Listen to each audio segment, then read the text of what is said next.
আমরা বলেছিলাম আমরা এই আলোচনাটাকে দুইটি ভাগে ভাগ করেছি, একটি হলো ধর্মীয় শিক্ষা আর একটি হলো নৈতিক শিক্ষা। আমরা ধর্মীয় শিক্ষা থেকে একটি মাত্র শিক্ষার কথা বলেছিলাম, আর তা হলো তাকওয়া, পরহেজগারির কথা। আজকে আমরা দ্বিতীয় বিষয় নাম্বার থেকে আলোচনা করব ইনশাআল্লাহ। 2 নাম্বার হলো আত্মার পরিশুদ্ধতার প্রশিক্ষণ। রমজান যে চলে গেল, এখনো 1 মাস হয়নি। এই রমজান আমাদের কাছে কি অফার করেছিল, কি নিয়ে এসেছিল, আমাদেরকে কি শিখতে বলেছিল, তার মধ্যে আমরা যেটা খুঁজে পাই সেটা হলো আত্মার পরিশুদ্ধতার প্রশিক্ষণ। দেখেন, একজন মানুষের যদি আত্মা পরিশুদ্ধ থাকে, যেটাকে আমরা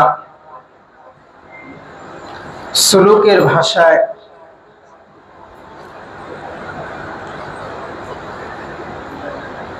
তাজকিয়ায়ে নফস, অর্থাৎ নফসটাকে, আত্মাটাকে পরিশুদ্ধ করা। আল্লাহ তাআলা কোরআনে কারীমের বাঁকে বাঁকে আপনার আত্মা, আমার আত্মাকে পরিশুদ্ধ করার কথা বলেছেন। ক্বাদ আফলাহা মান যাক্কাহা, এরকম নানান জায়গায় আল্লাহ আত্মাকে পরিশুদ্ধের কথা বলেছেন। আর এই শিক্ষাটা রমাদান আল কারীম আমাদেরকে দিয়ে গিয়েছে। দেখেন কেমনে দিল। রমজান যখন আমরা রোজা রেখেছি, রোজার মাধ্যমে আমাদের ধৈর্য, সবর, এক অনন্য প্রশিক্ষণ আমরা পেয়েছি।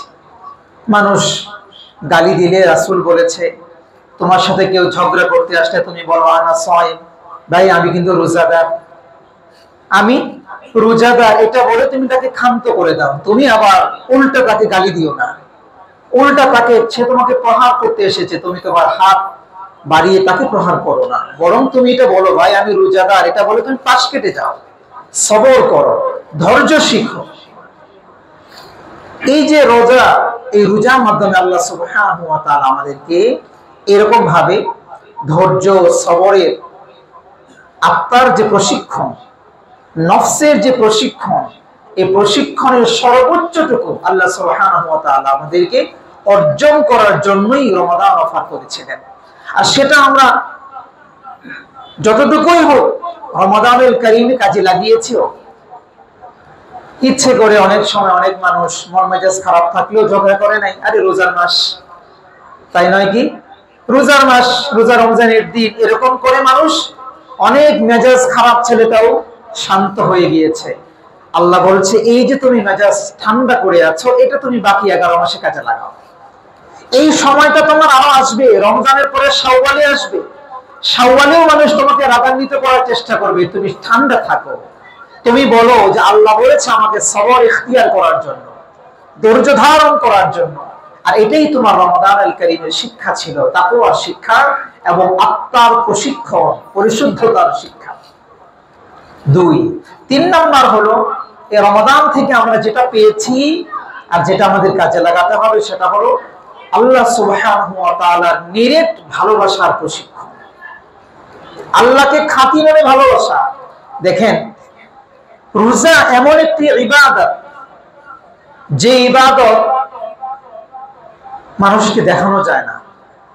এছাড়া যত ইবাদত ইসলামে রয়েছে, প্রত্যেকটা ইবাদতে একটা মৌলিকত্ব আছে যেটা দেখানো যায়। হজ করবেন, আপনি বাংলাদেশ থেকে যেতে হবে, হজের কিছু নিয়ম কানুন মানুষ দেখবে এগুলো।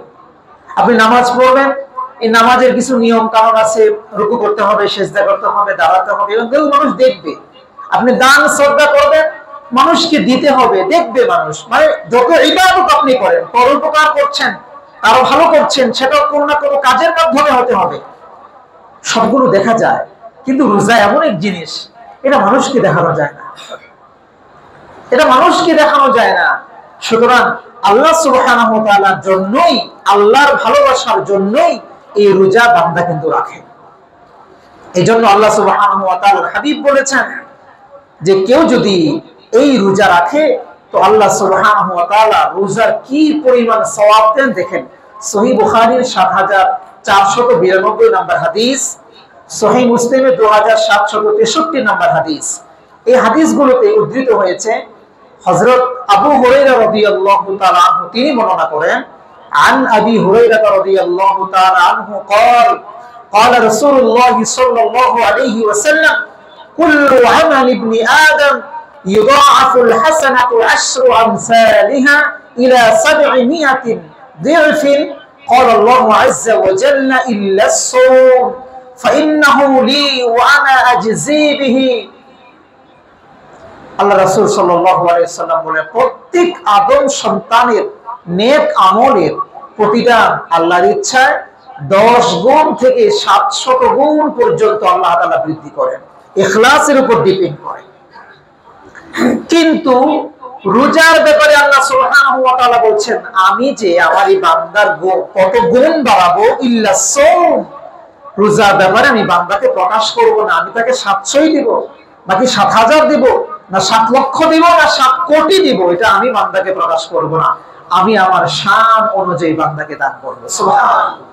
শুধু তাই না, আল্লাহ হাবিব সাল্লাল্লাহু আলাইহি ওয়াসাল্লাম বলেছেন যে এইটা কারণ হলো, আল্লাহ বলছেন কারণ রোজা বান্দা আমার জন্য রাখে, ফাইন্নাহু লি ওয়া আনা আজজি বিহি, কারণ সেটা আমার জন্য রাখে আর আমি আমার মতো করে বান্দাকে দান করব। সুবহানাল্লাহ।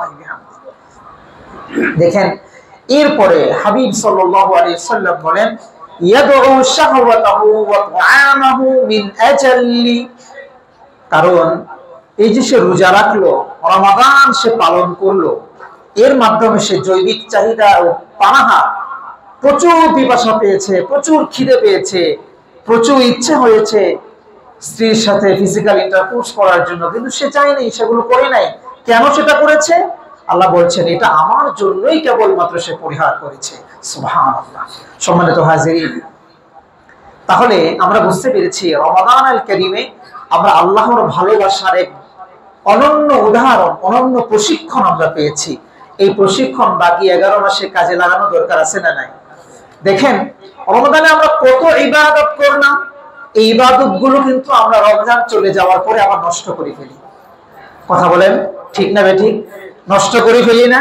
রমজানে এত কষ্ট করে আমরা সংগ্রহ করলাম, এত কষ্ট করে আমরা আমলগুলো সংগ্রহ করলাম, সে আমলগুলো নিজের ইচ্ছায় আবার সেগুলো শেষ করে দিই। দেখেন সূরা নাহলের 92 নম্বর আয়াত, এই আয়াতে আল্লাহ সুবহানাহু ওয়া তাআলা বলছেন ওয়ালা তাকুনু কাল্লাতী নাকাদাত গাসলাহা মিন বা'দি কুওয়াতিন আনকাসা, আল্লাহ বলছেন তোমরা ওই নারীর মতো হয়ো না যে নারী খুব কষ্ট করে শক্তভাবে একটা রশি পাকালো অনেক সময় নিয়ে, আবার নিজে নিজেই এই রশিটাকে টুকরো টুকরো করে শেষ করে দিল।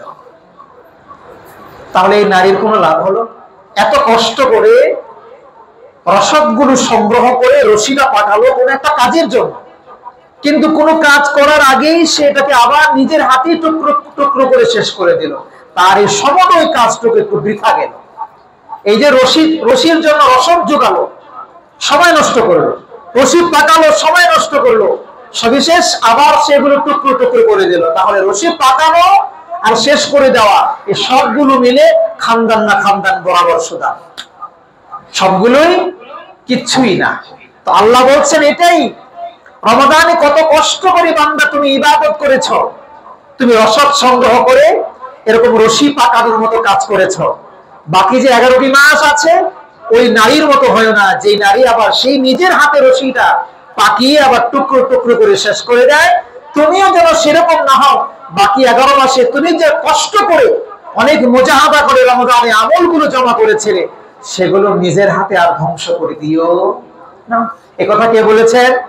আল্লাহ বলেছেন। দেখেন সূরা মুহাম্মদের 33 নম্বর আয়াত, এই আয়াতে আল্লাহ সুবহানাহু ওয়া তাআলা বলেছেন ইয়া আইয়ুহাল্লাযীনা আমানু আতিউল্লাহ ওয়া আতিউর রাসূল ওয়া লা তুবতিলু আ'মালাকুম। আল্লাহ ঈমানদারদেরকে ডাক দিয়ে বলেছেন হে ঈমানদারগণ, তোমরা আল্লাহ এবং তার রাসূলের আনুগত্য করো এবং তোমরা তোমাদের আমলগুলোকে নিজের হাতে নষ্ট করিও না। এই কথা কে বলেছেন? তোমাদের আমলগুলোকে তোমরা বাতিল করে দিও না। সঙ্গত কারণেই আমাদের কাছে প্রশ্ন জাগবে, হুজুর নিজের আমল আবার নিজে কেমন করে বাতিল করে, নষ্ট করে কেমন করে? আসলে কোরআন এবং সুন্নাহ থেকে আমরা জানি যে আমরা আমাদের আমলগুলো কেমন করে নষ্ট করে দেই। এক নাম্বার আমি যদি আপনাদেরকে বলি যে আমাদের আমল নষ্ট হওয়ার এক নাম্বার কারণ, এই কারণ আল্লাহ সুবহানাহু ওয়া তাআলা সূরা মাইদা 5 নম্বর আয়াতে বলেছেন। আল্লাহ বলেন, ওয়া মান ইয়াকফুর বিল ঈমানি ফাকাদ হাবিতা আমালুহু ওয়া হুয়া ফিল আখিরাতি মিনাল খাসিরিন। আল্লাহ বলেন, হে ব্যক্তি, যে ব্যক্তি ঈমানের সাথে কুফরি করে, যে ব্যক্তি ঈমানের সাথে কুফরি করে, সে যেন তার সমস্ত আমলগুলো বরবাদ করে ফেলল। আল্লাহ বলছেন আখিরাতে সে ক্ষতিগ্রস্ত হবে, ক্ষতিগ্রস্তদের অন্তর্ভুক্ত হয়ে যাবে। তাহলে এক নাম্বার কারণ আমরা জানলাম, আমরা আজ এই রমজানে আমলগুলো করেছি, আর আমরা এখন আমলগুলো নষ্ট করব কিভাবে? যদি আমরা ঈমানের সাথে কুফরি করি। ঈমানের সাথে কুফরি কি? নামাজও পড়ে, শিরকও করে, নামাজও পড়ে, মিথ্যা কথাও বলে, নামাজও পড়ে আল্লাহর সাথে শরীক স্থাপন করে, নামাজ পড়ে আল্লাহ দ্রোহিতা করে, নানান ভাবে কুফরি করে চলছে। আবার সে নিজেকে সমাজে একেবারে পাক্কা মুসল্লি হিসাবে প্রতিষ্ঠিত করার জন্য উঠে পড়ে লেগে যায়। এরকম আছে না নাই? আছে। আল্লাহ সেটাই বলেছেন, ঈমানের সাথে কুফরি। নিজেকে ঈমানদার সাব্যস্ত করে সে আবার কি করে? কুফরি করে। আল্লাহ বলছেন এমনটি যদি তোমাদের মধ্যে কেউ করে, তাহলে মনে রাখবে তার বিগত দিনের সমস্ত আমলগুলো যিনি বরবাদ করে দিবেন তিনি কে? আল্লাহ বরবাদ করে দিবেন। দেখেন, 2 নাম্বার কারণ আল্লাহ বলছেন আপনার আমল আমার আমলগুলো কেমনে নষ্ট হবে। 2 নাম্বার কারণ সম্পর্কে সূরা জুমার আয়াত নাম্বার 65, এই আয়াতে আল্লাহ তাআলা বলছেন, ওয়ালাকাদ উহিয়া ইলাইকা ওয়া ইলাল্লাযীনা মিন ক্বাবলিকা লাইন আশরাকতা লা ইয়াহবাতান্না আমালুকা ওয়া লাতাকুনান্না মিনাল খাসিরিন।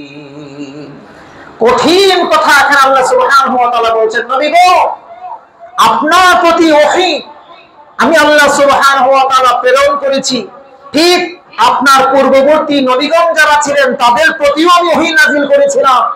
একটা কথা আপনাকে স্মরণ রাখতে হবে, আল্লাহ বলছেন সেটা কি? যদি আপনি আপনার রবের সাথে শিরক করেন, চিন্তা করতেছেন আপনি কথা?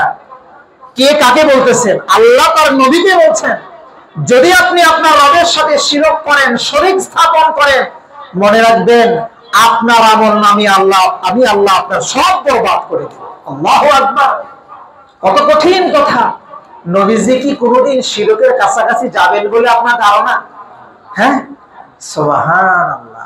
তারপরেও আল্লাহ সুবহানাহু ওয়া তাআলা তার নবীকে সতর্ক করলেন। তার মানে তার নবীকে নয়, আমিওয়ালা সমস্ত বান্দাদেরকে, আমিওয়ালা সমস্ত বান্দাদেরকে আল্লাহ নবীর মাধ্যমে সংশোধন করছেন। নবী, আপনাকে বললাম, আপনার এই সারি নাই, বান্দাদের ব্যাপারে কি অবস্থা হবে এবার আপনি তার বান্দাদেরকে বুঝাইয়া দেন। আপনাকেই ছাড়ি নাই, আপনি যদি শিরক করেন আপনার আমলনামাই বাতিল। আর আহমদ আর মুহাম্মদ আর কি হবে? আর কোন আব্দুল্লাহ সলিমউদ্দিন আর কলিমউদ্দিন হবে যার আমলগুলো আমি বরবাদ করব না? আপনি মুহাম্মদ সাল্লাল্লাহু আলাইহি ওয়াসাল্লামের আমলগুলো আমি বরবাদ করব, এটা শুধুমাত্র নবীজির হাদিসের বর্ণনা নয়, কার ঘোষণা? সরাসরি আল্লাহর কোরআনের ঘোষণা। প্রিয় ভাইরা, কঠিন কথা। এজন্য আল্লাহর কাছে ক্ষমা চাইতে হবে সব সময়। রব যেন আমাদেরকে শিরকি কার্যক্রম থেকে সদা সর্বদা হেফাজত করেন তিনি নিজে। আমরা চাইলে কিন্তু পারবো না। রব যেন আমাদেরকে ক্ষমা করেন, রব যেন আমাদেরকে হেফাজত করেন। সবাই বলেন আমিন। 3 নাম্বার, আমাদের আমলগুলো বরবাদ হয়ে যাওয়া। এই 3 নাম্বার কারণ সম্পর্কে আল্লাহ সুবহানাহু ওয়া তাআলা সূরা আরাফের 147 নাম্বার আয়াতে উদ্ধৃত করেছেন। কত নাম্বার সূরা? সূরা আরাফ কত নাম্বার আয়াত? 147। আল্লাহ বলছেন, ওয়াল্লাযীনা কাযযাবু বিআয়াতিনা ওয়া লিকাইল আখিরাতি হাবিতাত আমালুহুম হাল ইউজজাউনা ইল্লা মা কানু ইয়ামালুন। আল্লাহ রাব্বুল আলামিন বলছেন, দুনিয়ার মানুষেরা কান খুলে শোনো, যারা আমার আয়াত সমূহ এবং আমার সাথে আখিরাতে সাক্ষাৎ হবে এই সাক্ষাৎকে যারা অবিশ্বাস করে আমি আল্লাহ রব্বুল আলামিন তাদের পিছনের আমলনামাগুলো বরবাদ করে দেব। যারা এই কথা বলে খাও দাও ফুর্তি করো, দুনিয়াটা মস্ত বড়, এই দুনিয়াই সব শেষ, আখিরাত বলতে কিছু নাই, নামধারী মুসলমান পিতার ঔরসে জন্মগ্রহণ করেও এরকম কিছু মানুষের মুখ থেকে এরকম কথা আছে না নাই? আল্লাহ কি বলছেন? আবার বলে কি নামাজ পড়লেই জান্নাতে যাওয়া যাবে?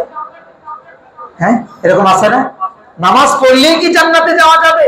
তো নামাজ না পড়লে জান্নাতে যায় কোন লোক? অথচ আল্লাহ হাবিব বলেছেন যে নামাজ না পড়লো তার মধ্যে আর কাফেরের মধ্যে তেমন আর কোনো পার্থক্যই রইল না, ঠিক না? আল্লাহ হাবিব সাল্লাল্লাহু আলাইহি ওয়াসাল্লাম কত কঠিন করে বলেছেন।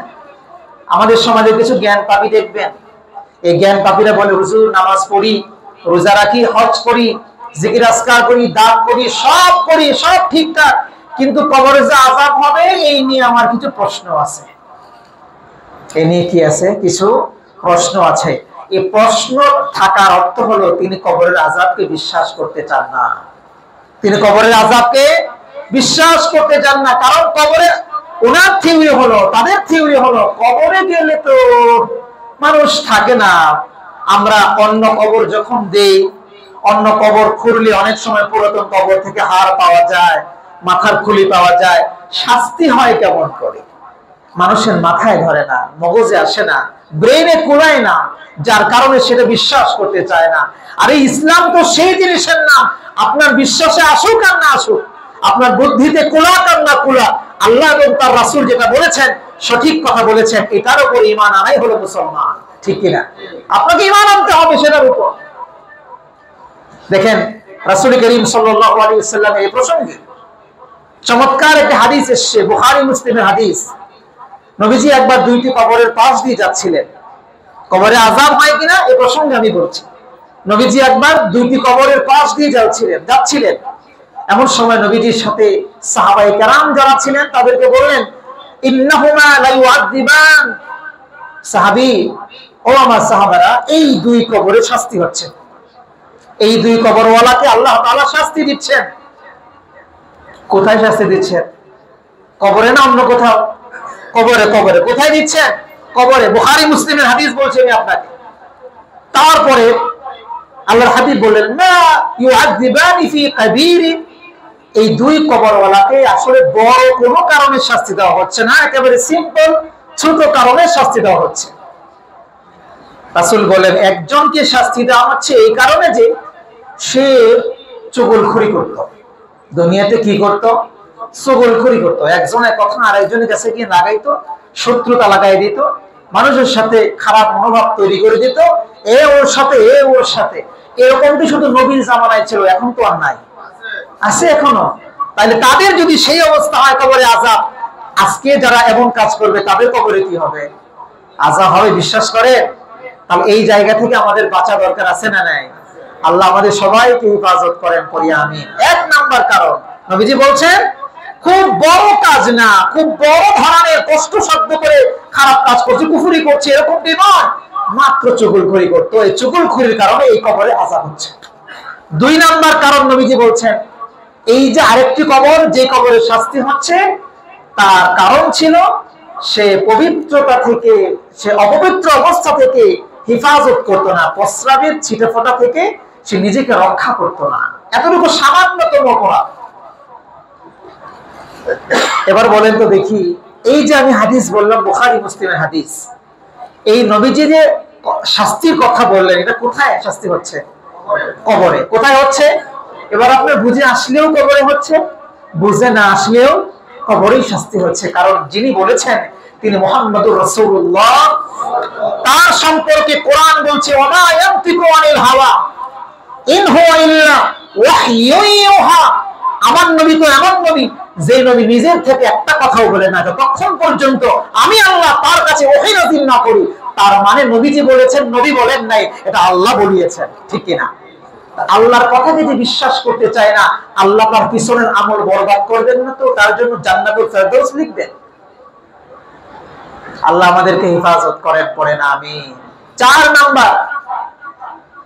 নাম্বার কারণ আমল যে ধ্বংস হয়ে যাবে, আমাদের পিছনের আমলগুলো ধ্বংস হওয়ার।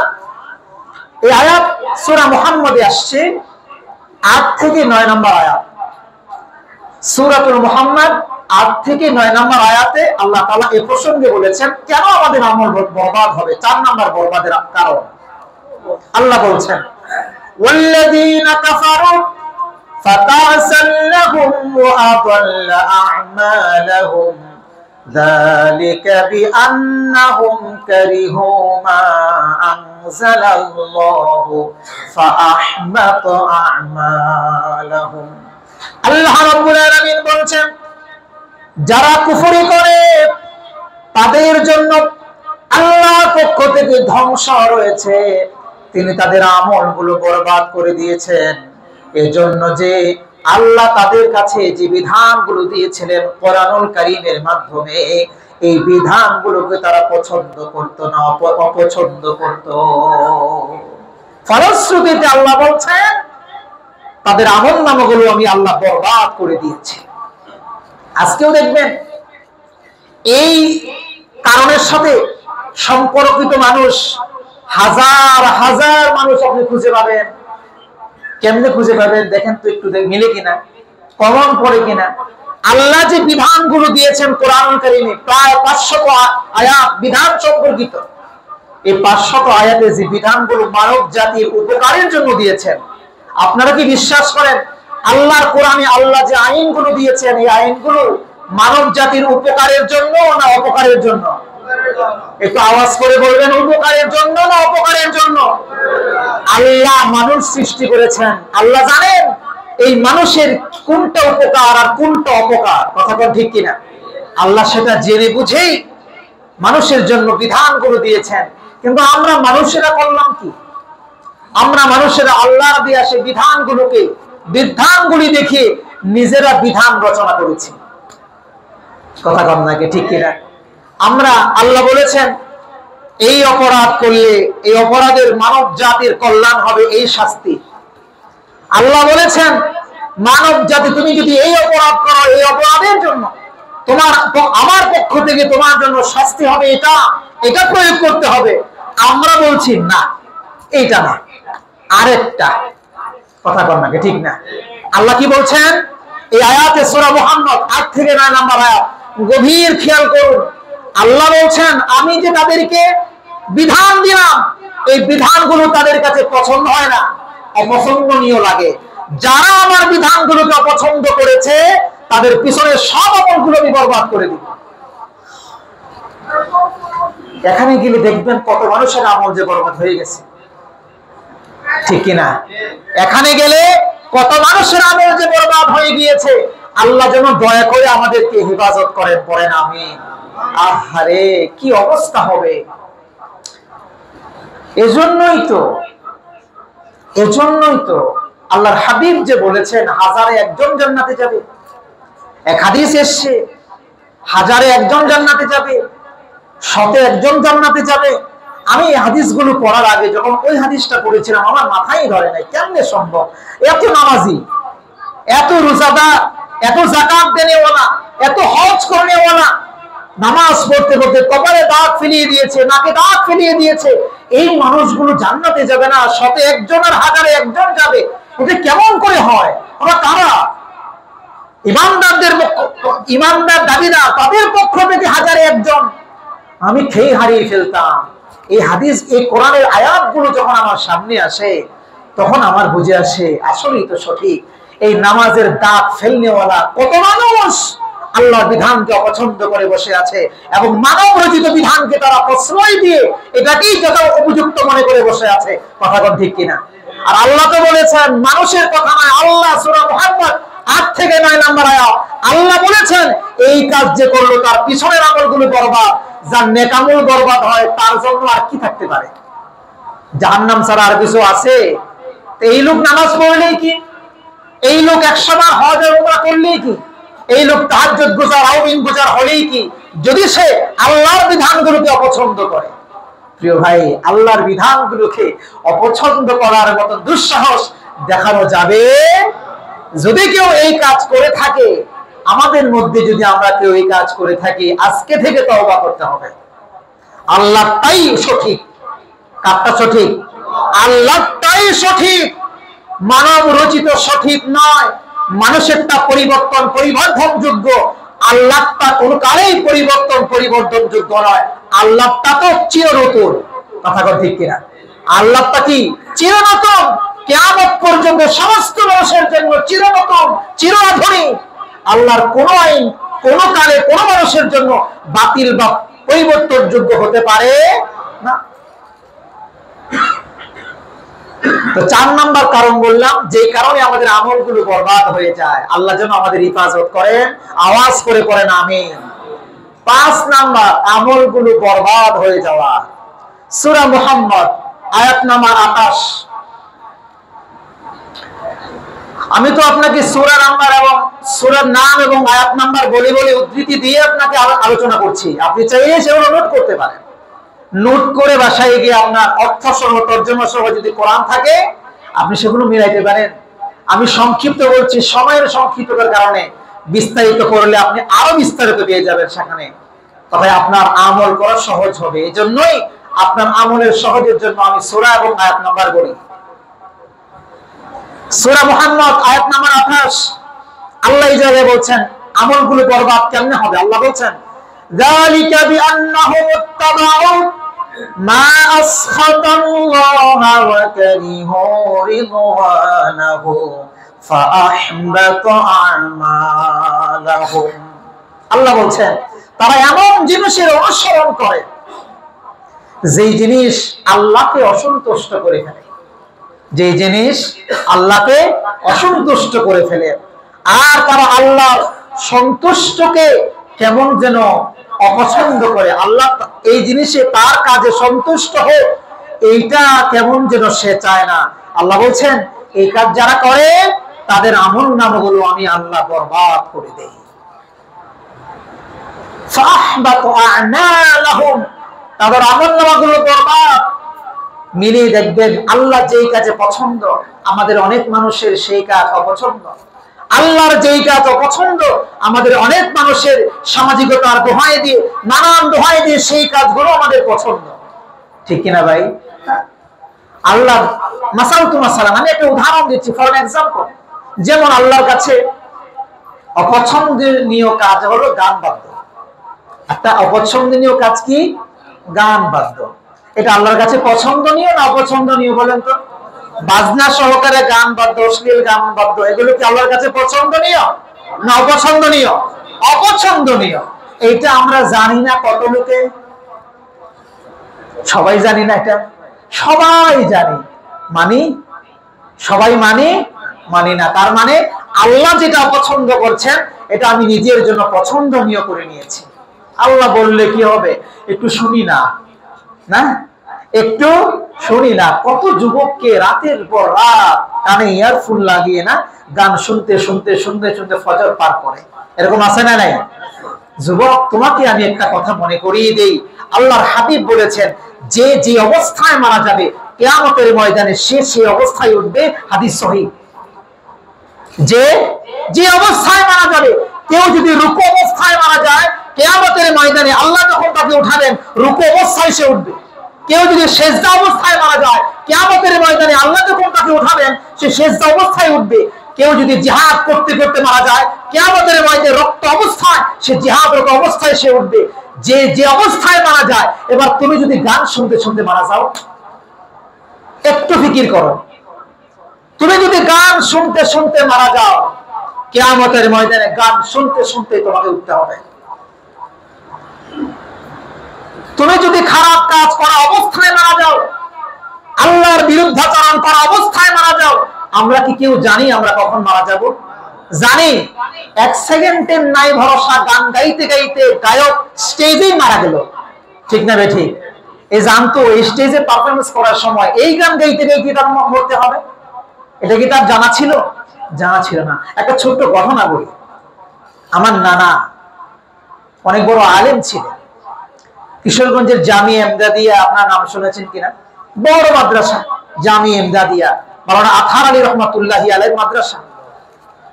এই জামি এমদাদিয়ার ফারিদ ছিলেন তিনি আমাদের মনোহরদীর একটা নদী হলো ব্রহ্মপুত্র নদী, সেই নদীতে সেই সময়কার সাঁকো ছিল, বাঁশের সাঁকো থাকে না, এখন তো এগুলো নাই, ব্রিজ সব জায়গায়, বাঁশের সাঁকো। এই সাঁকো পার করছেন রমাদান মাসে। কি মাসে? রমাদান। আমি আপনাকে জ্বলন্ত বাস্তব কথাটা বলছি। রমাদান মাসে পার করছেন তিনি তো আলেম মানুষ, বয়োজ্যেষ্ঠ মানুষ, সেই সময় তিনি রমজান মাসে পার করছেন। রমাদানের দিনের বেলা দুই যুবক হাতে বিড়ি নিয়ে টানতে টানতে সাঁকুর তাকে ক্রস করতেছে। নানাজি আলেম মানুষ, অনেক বড় আল্লাহর ওলি ছিলেন, তিনি বললেন, বাবারা রমজান মাসে তোমরা এরকম বিড়ি পান করতেছো, এটা কেমন দেখা যায়? তোমাদের তো বয়স হয়েছে রোজা রাখা। বয়স না হলে এটা কথা ছিল, যারা বিড়ি খায় তারা কি বয়স ছাড়া খায়? বুঝেন নেই? যারা বিড়ি পান করে এদের বয়স হয়েছে না? বয়স হয়েছে। তোমরা যে এরকম করতেছো, কেন রোজা রাখো নাই? এই ছেলে দুইটা নাজিরে পাস করতেছে আর বলতেছে, মুরব্বী আপনার মতো বয়স হলে আমরা রাখবো, আপনার মতো বয়স হলে আমরা রোজা রাখবো। এখন আমাদের সময়, আল্লাহর কি হুকুম এটা আল্লাহই ভালো জানেন। তিনি সাঁকো পার করতে পারেন নাই, এই লোকগুলো দুইটা ছেলেও সাঁকো পার করতে পারে নাই, পিছল খেয়ে পড়ে নদীতে পড়ে গেছে, অল্প পানি মারা গেছে। জ্বলন্ত কথা আমি আপনাকে বললাম, অল্প পানিতে পড়ে মারা গেছে। নানাজি পরবর্তী সময় আমাদেরকে এই ঘটনা শোনাইছেন যে এই ঘটনা আমার সামনে ঘটেছে। তিনি যখন ওয়াজ করতেন তিনি এই ঘটনা প্রায় বলতেন। আমাদেরকে সময় নাই এটা বলার জন্য তিনি বুঝাইতেন যে আমার সামনে জ্বলন্ত উদাহরণ হলো দুই ছেলে। আমি বললাম তাদেরকে রোজা রাখার জন্য, তারা বললো, যে বয়স্ক মানুষকে বললো যে এখনো সময় হয় নাই, কিন্তু এই সময়টা তাদের কয়েক কদমও পার হয় নাই, কয়েক কদমও পার হয় নাই। তারা কি জানতো? তারা যেরকম জানতো না, বিড়ি খাইতে খাইতে যখন মারা গেল, বিশ্বাস করেন নবী যদি সত্য হয়, নবীর কথাও সত্য, নবীর কথা যদি সত্য হয়, কিয়ামতের ময়দানে বিড়ি পান করতে করতেই তাদের কোঠা লাগবে। কথা কন্যাকে ঠিক কিনা? যুবক, তোমাকে আমি বলছি, তুমি যেই শক্তির তাগড়ার কারণে, বয়সের কারণে, নানান অজুহাতে, নফসের কারণে তুমি যে গুনাহ করে চলছো দিব্যি, না জানে কখন তোমার মরণ চলে আসে। তুমি জানো না মালাকুল মউত তোমার পেছনেই দাঁড়ানো, তুমি জানো না কেবল রবের হুকুমে অপেক্ষা করছে, তোমাকে থাবা দেবে, তোমার রূহ নিয়ে যাবে। সেই অবস্থায় তোমার রূহ যদি তার হাতে চলে যায়, যে অবস্থায় তুমি আল্লাহর বাধ্যগত কাজ করো নাই, অবাধ্যগত কাজ করছিলে, কি জবাব দিবে তুমি আল্লাহর সামনে? কি জবাব দিবে তুমি আল্লাহর সামনে? তোমাকে তো সেই অবস্থায় কিয়ামতের ময়দানে উঠা লাগবে। নবীজি তোমার জন্য সুপারিশ করতে আসবে।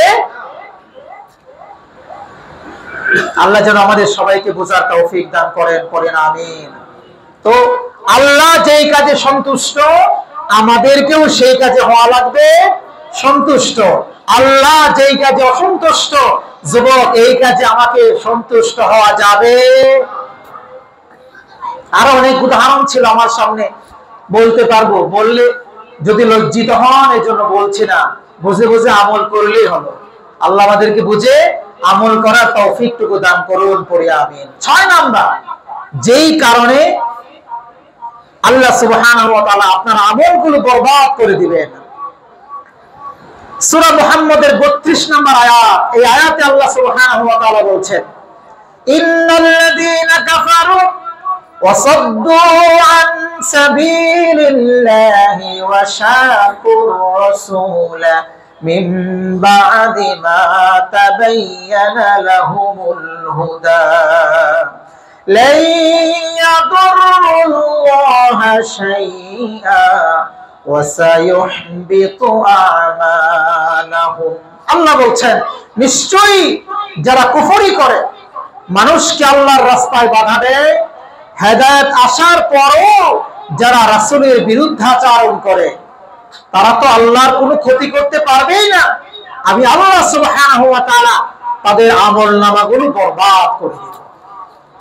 এখানে লক্ষণীয় বিষয় হলো, কোন মানুষ যদি জেনে বুঝে রাসূল করিম সাল্লাল্লাহু আলাইহি ওয়াসাল্লামের বিরুদ্ধাচরণ করে, তার সুন্নাহর বিরুদ্ধাচরণ করে, তার বিরুদ্ধাচরণ মানে তাকে তো এখন গালি দেওয়া যাবে না, তাকে কেউ খারাপ কথা বলতে পারবে না। এখন যেটা করতে পারবে সেটা হলো সুন্নাহ সম্পর্কে টিটকারি করা। কথা কন নাকি, ঠিক না? সুন্নাহ সম্পর্কে টিটকারি করা, সুন্নাহকে নিয়ে বিদ্রুপ করা। যদি কেউ এরকমটি করে, জেনে বুঝে করে, আল্লাহ বলেছেন আমি তার পিছনের সমস্ত আমলগুলো বরবাদ করে দিব। কে বলেছেন ভাই? আল্লাহ বলেছেন সব আমলগুলো বরবাদ করে দিব। এজন্য আমাদের জাতীয় কবি কাজী নজরুল বড় চমৎকার এক পংক্তি বলেছিলেন, রাসূলের অপমানে যদি কাঁদে না তোর মন, মুসলিম নয় মুনাফিক তুই, রাসূলের দুশমন। বড় চমৎকার তিনি বলেছেন। আল্লাহ তাকে ক্ষমা করুন, বলেন আমিন। মুসলমানকে ক্ষমা করলে আপনার লস হবে? লস হবে? আমরা চাই এই পৃথিবী রুজ আউয়াল থেকে একেবারে শেষ অবধি সমস্ত মুসলমান ক্ষমা পেয়ে জান্নাতে চলে যায়, ঠিক কিনা ভাই? যারা এখন মৃত অবস্থা আছে, ইমানদার মারা গেছে, সবাই যদি জান্নাতে যায়, আল্লাহর জান্নাতে শর্ত করবে? তো আমরা দোয়া করতে কার্পণ্য করবো কেন? আল্লাহ সবাইকে জান্নাত দিয়ে দেবে, বলেন আমিন। আমরা যারা আছি আমাদেরকে আল্লাহ তাআলা পরিশুদ্ধ হওয়ার তৌফিক দান করুন, পরিশুদ্ধ ঈমান নিয়ে আল্লাহর কাছে যাওয়া আল্লাহ যেন আমাদেরকে সেই সামর্থ্য এবং তৌফিক দান করেন। সবাই বলি আমিন। প্রিয় ভাইরা, আমরা এতক্ষণ বললাম হলো আমাদের আমলগুলো কেমন করে ধ্বংস হয়ে যায়, কয়েকটা কথা আমি আপনাদের সামনে তুলে ধরলাম। এবার আসুন আমাদের মূল কথায়, যে আমরা বলছিলাম রমাদান পরবর্তী সিলেবাস 3 নাম্বার পর্যন্ত বলেছিলাম। 4 নাম্বার রমাদান পরবর্তী সিলেবাসের 4 নাম্বার হলো রমাদান আমাদের কাছে এসে আমাদের জীবনকে আখিরাতমুখী করার এক অনন্য প্রশিক্ষণ দিয়ে গিয়েছে। আমাদেরকে এটা শিখিয়েছে রমাদান যে দুনিয়ায় আসলে সব নয়, দুনিয়া একেবারে ঠনকো, দুনিয়ায় কিছু নয়, বরং আমাদের জন্য যা অপেক্ষা করছে কোথায়? আওয়াজ করে বলে আখিরাতে। এই শিক্ষা আমাদেরকে রমাদান দিয়েছে। দেখেন পবিত্র কোরআনে সূরা আনআমের 32 নম্বর আয়াতে আল্লাহ সুবহানাহু ওয়া তাআলা বলেছেন, ওয়ামাল হায়াতুদ দুনিয়া ইল্লা লাইবু ওয়া লাহু ওয়া লাদ-দারুল আখিরাতু খায়রুল লিল্লাযিনা ইয়াত্তাকুনা ফালা তাকিলুন। আল্লাহ বলছেন পার্থিব জীবন এটা আল্লাহ তাআলার কাছে ক্রিয়া কৌতুক ছাড়া আর কিছুই না। এটা খেল তামাশা ছাড়া এই দুনিয়ার জীবন আল্লাহর কাছে কিছুই না। পরকালের আবাস, পরকালের নিবাস পরহেজগারদের জন্য সবচাইতে শ্রেষ্ঠতর। আল্লাহ বলছেন তোমরা কি এটা বুঝো না? পরকালটা যে তোমাদের জন্য সবচেয়ে ভালো, এটা কি তোমরা বুঝো না? এক হাদিসে রাসূল করিম সাল্লাল্লাহু আলাইহি ওয়াসাল্লাম বলেছেন, আল্লাহর কাছে এই পৃথিবীর মান আর দাম কত? এটা মাছির পরের সমতুল্য না। মাছির একটা পর, মাছির একটি পাখা এই পৃথিবীতে কি পরিমাণ দাম হতে পারে? কেউ তারে 1 কোটি টাকা দিয়ে কিনবে, হয়তো কিনবে 5 পয়সা দিয়ে কেনার কেউ আছে নাকি? মাছির একটি পাখা তা কি কাজে আসতে পারে? আল্লাহ বলছেন উদাহরণ দিয়ে এইটার মতও না। এটা মাছির পাখা, এটা যেমন একেবারে মূল্যহীন, আল্লাহ সুবহানাহু ওয়া তাআলার কাছে এই পৃথিবীটা এমনটাই মূল্যহীন, এতটাই মূল্যহীন। যদি এটা মূল্যহীন না হতো তো আল্লাহ কোনদিন কাফের বেঈমানদেরকে পৃথিবীতে থাকার দুঃসাহস দিতেন না, রাখতেনই না এদেরকে পৃথিবীতে। কেবলমাত্র তার ইবাদত, তার গোলামি যারা করবে তার পৃথিবীতে তাদেরকে আল্লাহ রাখতেন, ঠিক কিনা? দুনিয়ারই আল্লাহর দাম নেই আল্লাহর কাছে। দুনিয়ার বাসিন্দা যারা, তাদের দাম আল্লাহর কাছে 4 পয়সার নাই, কেবল ঈমানের দাম। কেবল কিসের দাম বলে? ঈমানের দাম। আমরা যারা ঈমানদার, আল্লাহ যেন আমাদেরকে হাকিকি ঈমানদার বানান, বলেন আমিন। এই ঈমানের দাম দেখেন আল্লাহ তাআলা সূরা আরাফ আয়াত নম্বর 26 বড় চমৎকার করে বললেন, ওয়া ফারিহু বিল হায়াতিদ দুনিয়া ওয়া মাল হায়াতিদ দুনিয়া ফিল আখিরাতি ইল্লা মাতা। আল্লাহ বলছেন তারা পার্থিব জীবনের প্রতি মুগ্ধ। দুনিয়ার মানুষের কথা বলছেন, তারা এই দুনিয়ার জীবনের প্রতি মুগ্ধ। পার্থিব জীবন আমি আল্লাহর কাছে, পরকালের কাছে একেবারে অতি সামান্য। একেবারে অতি সামান্য। কারণ দুনিয়াতে যারা তারা যে নাজ নিয়ামত ভোগ করছে, আমি আল্লাহ তাদের জন্য যে নিয়ামত রেখেছি, এই নিয়ামতের কোনো অংশ দিয়ে, কোনো ক্যালকুলেশন দিয়ে, কোনো কম্পিউটার দিয়ে, কোনো মেধা দিয়ে, কোনো বুদ্ধি দিয়ে এটা কোনোদিন কল্পনাও করতে পারবে? আল্লাহ আঙ্গুর রেখেছেন জান্নাতে, দুনিয়ার আঙ্গুর জান্নাতের আঙ্গুর, নাম এক হলেও স্বাদের কোনো তুলনা নাই। আল্লাহ বেদানা রেখেছেন, ডালিম রেখেছেন জান্নাতে, দুনিয়ার ডালিম আর জান্নাতের ডালিম নাম এক হলেও স্বাদের কোনো তুলনাহীন, তুলনাই চলে না।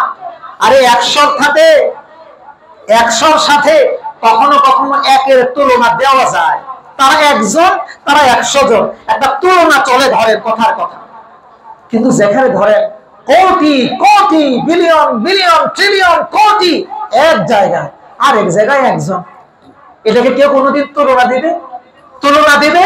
কোনোদিন তুলনা দিবে না। তো আল্লাহ সুবহানাহু ওয়া তাআলা জান্নাতে আমাদের জন্য যে নিয়ামত রেখেছেন, এই নিয়ামত দুনিয়ার কোনো কিছুর সাথে তুলনাই চলে না। 5 নাম্বার, লোক দেখানো যে ইবাদত, রিয়া যুক্ত যে ইবাদত, এই ইবাদত থেকে আল্লাহ সুবহানাহু ওয়া তাআলা রমাদানে আমাদেরকে প্রশিক্ষণ দিয়েছিলেন কেমন ভাবে আমরা রিয়া মুক্ত ইবাদত করতে পারবো। দেখেন, আমরা বলছি রোজা হলো এমন ইবাদত যে ইবাদত মানুষকে দেখানো যায় না। তো সমস্ত ইবাদত গুলো আমরা যখন করব, এই রোজা আমাদেরকে শিক্ষা দিয়েছে ওই ইবাদত গুলো যেন মানুষকে দেখানোর উদ্দেশ্য হয় না, বরং আমাদেরকে সমস্ত ইবাদতের জন্য দেখাইতে হবে কাকে? আওয়াজ করে বলেন, আল্লাহকে। যদি আমরা আল্লাহর জন্য ইবাদত করতে পারি, তাহলে আল্লাহও আমাদেরকে চিরসুখের জান্নাতের ব্যবস্থা করে দিবেন। এই কথা আল্লাহ সুবহানাহু ওয়া তাআলা সূরা আল ফজরের 27 থেকে 30 নম্বর আয়াতের মধ্যে চমৎকার করে তুলে ধরলেন। আল্লাহ বলছেন, ইয়া আইয়াতুহান নাফসুল মুতমাইন্না ইরজিই ইলা রাব্বিকি রাদিয়াতাম মারদিয়া ফাদখুলি ফি ইবাদি ওয়াদখুলি জান্নাতি। আল্লাহু আকবার।